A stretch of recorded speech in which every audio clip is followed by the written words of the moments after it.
Hello friends, freezer ஃபுல்லா குர்பானி கறியா இருக்கா. உங்களுக்காக தான் இந்த வீடியோ. இந்த மாதிரி ரெடி பண்ணி வச்சுட்டு மாசக்கணக்கா வச்சு சாப்பிடலாங்க. டிஷ்ஷுக்கு கோஃப்தா, கறி வடை, ஷாமியா அப்படின்னு சொல்லிட்டு 3 பேர் இருக்கு. நீங்க எப்படி சொல்லுவீங்கன்னு சொல்லிட்டு மறக்காம கமெண்ட் பண்ணுங்க. போன்லெஸ் மட்டன் எடுத்திருக்கேன்.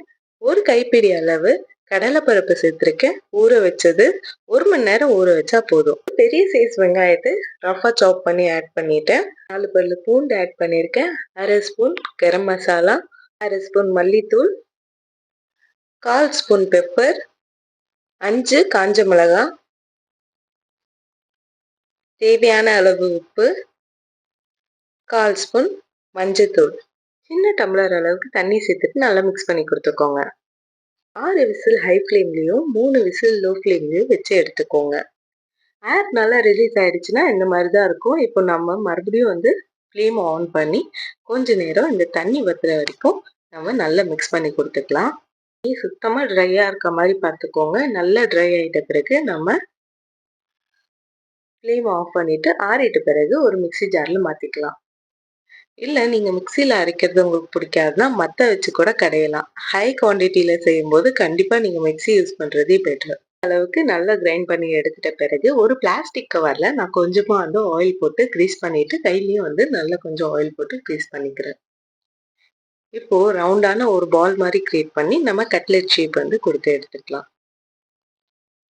நம்ம இதை பாக்ஸில் ஸ்டோர் பண்ணி வச்சா கண்டிப்பாக நம்மளுக்கு 2 months வரைக்கும் கெடாமல் இருக்குங்க. ஃப்ரீசரில் வச்சு எடுத்துக்கணும். நடுவில் நம்ம பிளாஸ்டிக் கவர்ஸ் கொடுத்தோம்னா நம்மளுக்கு எடுக்கிறதுக்கு தனித்தனியாக அழகாக வரும். இல்லை நீங்கள் மேலே ஒட்டி ஒட்டி வச்சிங்கன்னா உங்களுக்கு எல்லா கோஃப்தாவும் உடஞ்சிரும். நீங்கள் எடுக்கும்போதே தனித்தனியாக ஒட்டாமல் வச்சிங்கன்னா உங்களுக்கு செப்பரேட்டாகவும் வரும். இதை நிறைய யூஸ்ஃபுல்லாக இருக்கும். உங்களுக்கு ஆஃபீஸ்க்கு ஸ்கூலுக்கெல்லாம் அனுப்புறதுக்கு நல்லா யூஸ்ஃபுல்லாக இருக்கும். இது செஞ்சு வச்சுக்கிட்டிங்கன்னா ரொம்ப ஈஸியாகவும் இருக்கும். இதில் 4லேருந்து 5 ஸ்பூன் ஆயில் போட்டு மீடியம் ஃப்ளேமில் வச்சுட்டு கோஃப்தாவை ஃப்ரை பண்ணி எடுத்துக்கோங்க. இதுவே நீங்க தோசை தவால செஞ்சீங்கன்னா நிறைய பீசஸ் போட்டு ஒரேடியாக ஃப்ரை பண்ணி எடுத்துக்கலாம். என்ன மாதிரி அவசரப்பட்டு எடுக்காம நல்லா ஃப்ரை ஆகிட்ட பிறகு எடுங்க. இந்த அளவுக்கு கோல்டன் ப்ரௌனாக இருக்கணும். அப்போதான் வெளியே கிறிஸ்பியாகவும் உள்ள நல்லா சாஃப்டாக இருக்கும். 2 சைடும் நல்லா ப்ரௌனாக ஆயிடுச்சு.